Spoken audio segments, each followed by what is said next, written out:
O que move a sua vontade? Ah, a nossa vontade. A esta ideia estão ligadas outras, de significados fundamentais para o nosso bem-estar, para a nossa felicidade. Vejamos algumas. Projeto de vida pessoal e profissional, intenção, mudança, perseverança, conquista. O que se pode esperar de quem não tem força de vontade? Ele vai cumprir o que foi combinado? Como confiar em alguém que não tem vontade própria? Ele vai ser o mesmo quando você não estiver por perto? Como contar com ele na hora das dificuldades que sempre surgem? Ele vai desistir do que combinou com você em favor de oportunidades menos exigentes? Pois é.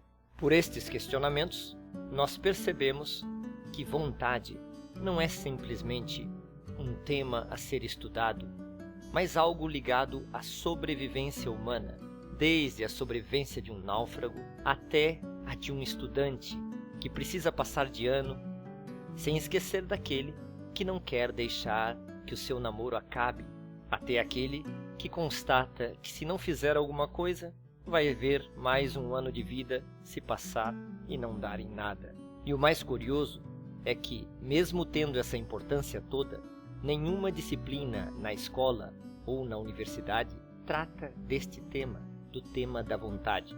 Por isso, a importância da presença da filosofia nos currículos. Apesar de que muitas vezes, mesmo nessas aulas, esse tema não é tratado como deveria. Seja qual for a sua experiência, bem-vindo, bem-vinda a este curso de filosofia dentro de uma perspectiva prática. E a praticidade, afinal, é uma legítima motivação para a investigação filosófica, neste caso, ética.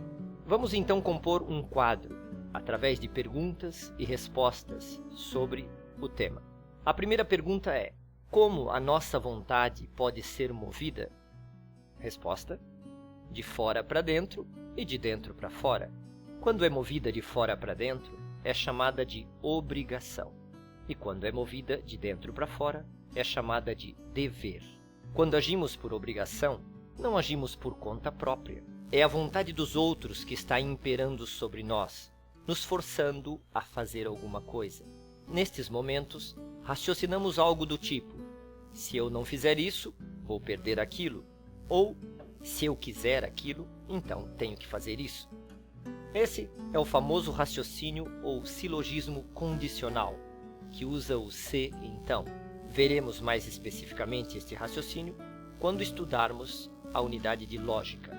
Esse tipo de raciocínio, de ligação de ideias, é muito utilizado pelos pais já na educação dos filhos pequenos.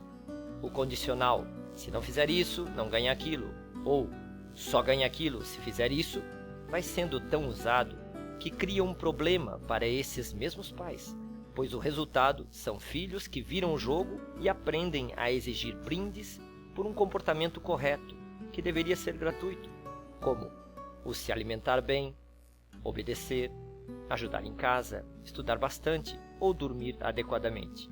Você conhece alguém que manipula seus pais dessa forma? Isso mostra como os raciocínios também podem ser desvirtuados. Assim, concluímos que a obrigação se utiliza de um silogismo condicional. Se, então. E o dever? O dever é distinto da obrigação. Quando agimos por dever, é por vontade própria que agimos. Ninguém nos força, nem o pai, nem a mãe, nem qualquer outra autoridade. Somos nós que nos forçamos. Nestes momentos, raciocinamos algo do tipo: eu tenho que, eu preciso. Na linguagem filosófica, este eu tenho que, eu preciso, quer dizer eu devo. Devo lembra dívida, não é mesmo? E quem tem dívida precisa pagar o que deve. Mas daí podemos perguntar: por que eu tenho que fazer tal coisa? Porque eu pertenço a tal categoria. Sou aluno, todos os alunos estudam, então eu tenho que estudar. Sou filho, todos os filhos obedecem, então eu tenho que obedecer.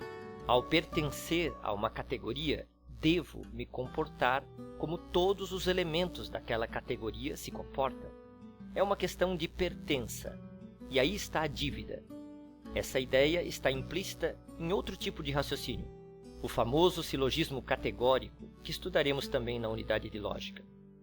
Foi dessa característica de pertença do silogismo categórico que o filósofo Immanuel Kant retirou o seu tão conhecido imperativo categórico, que são os princípios que as pessoas racionais e livres devem cumprir.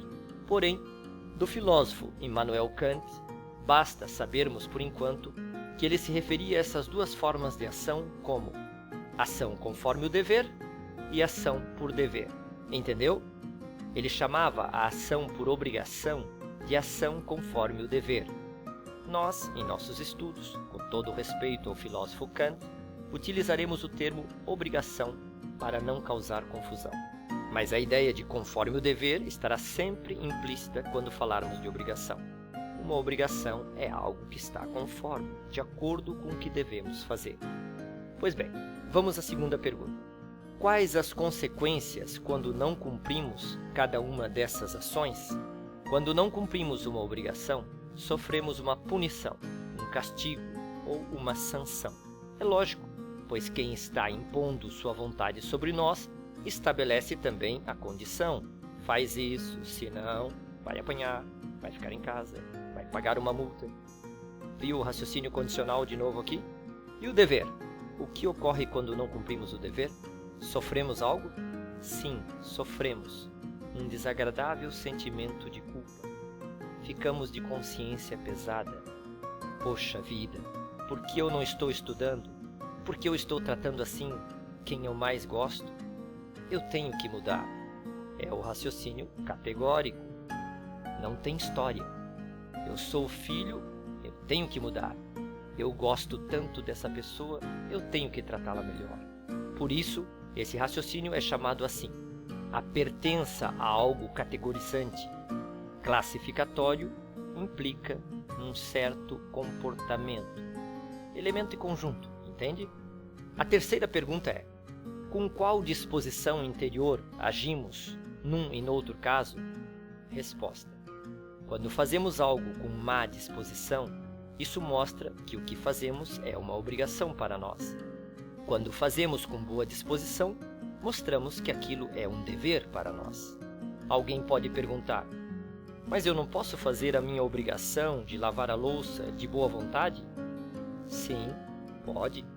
Neste caso, mesmo que você seja punido se um dia não fizer, ao fazer de boa vontade, você está assumindo uma obrigação como dever, e ela deixa de ser obrigação para você.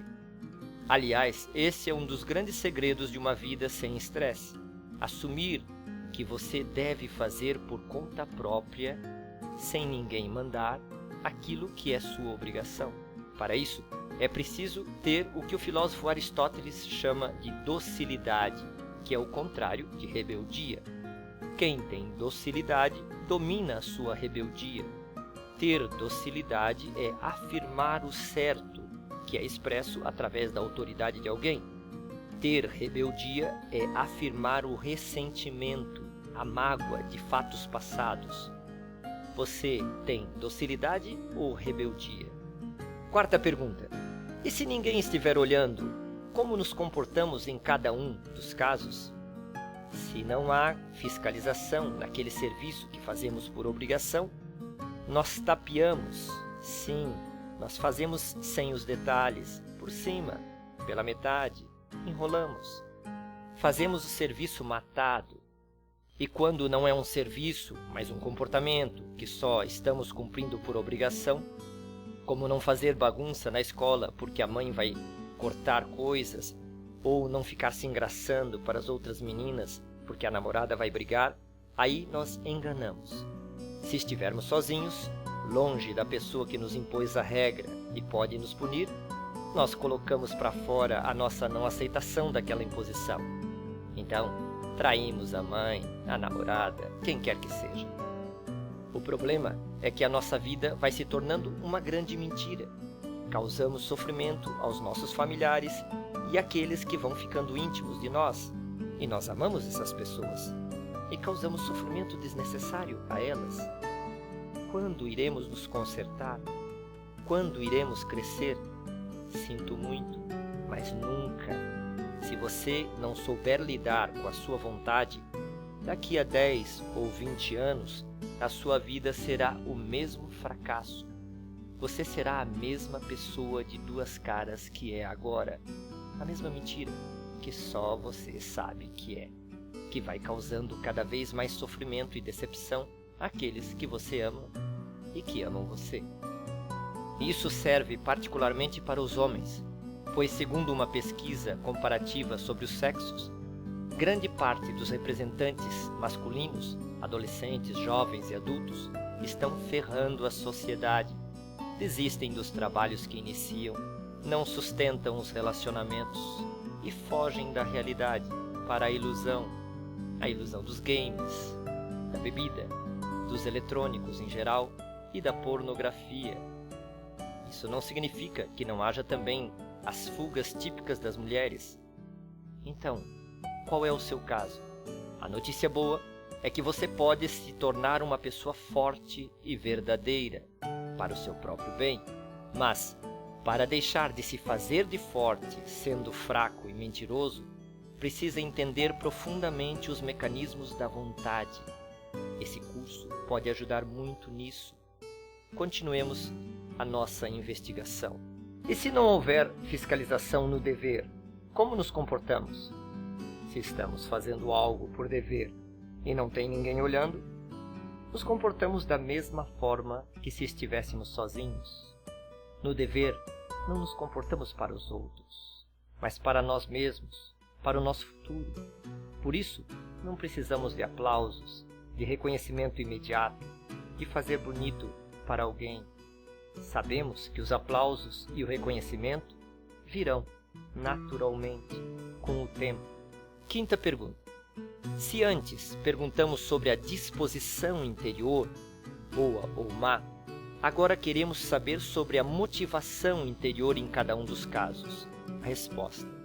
Na obrigação, o que nos move a fazer, a cumprir algo, é o medo. Sim, o medo de perder vantagens. Não quero perder o final de semana livre, então cumpro as minhas tarefas. Não quero que meus pais me cortem algum eletrônico, então faço minhas obrigações de escola. E assim em tudo. Sou movido a ameaças, a empurrões, a gritos, a adrenalina de entregar tudo no último momento. E no dever, a motivação interior é o medo? Não.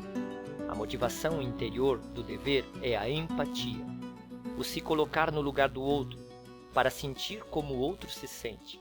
Vou ajudar mais em casa, porque percebo que a minha mãe anda muito cansada. Vou parar de implicar com meu irmão, porque vejo que os meus pais ficam muito tristes quando a gente briga sem parar. Vai ser difícil, mas eu vou conseguir. Também preciso conscientizar aos poucos o meu irmão. Viu? No dever, fazemos algo sem precisar que alguém peça ou mande. Tomar consciência, enxergar o próprio comportamento de fora, tomar as rédeas de si mesmo, eis o segredo. Lembre-se da aula sobre como lidar com seus vícios. Se somos um composto de paixão e razão, quem deve orientar a paixão é a razão, e esta deve ouvir os apelos da paixão para poder orientá-la. Uma complementa a outra. Você já trocou um vício por uma paixão? Então, comece a praticar o que aprendeu na aula de hoje. Primeiro, assuma as suas obrigações como dever, sem reclamar. Segundo, coloque-se no lugar do outro. Você tem uma dívida com muita gente. Terceiro, treine a sua docilidade. Controle a sua rebeldia, o seu ressentimento infantil. Quarto, pare de ser movido pelo medo e pela adrenalina que ele traz. E quinto, decida não mais fugir para ilusões, fantasias e criancices. A realidade é muito mais poderosa e espera por você. Você irá se sentir muito orgulhoso de si. Escreva esses 5 itens e pratique. Bom trabalho, bom esforço. Ninguém deixa de encontrar aquilo que procura. Eu sou o professor Abrão Yuskov e esta é mais uma aula do curso de Filosofia Prática que é dado para os meus alunos. Se você gostou, divulgue. acesse o nosso site filosofiapratica.com.br. Obrigado e até a próxima!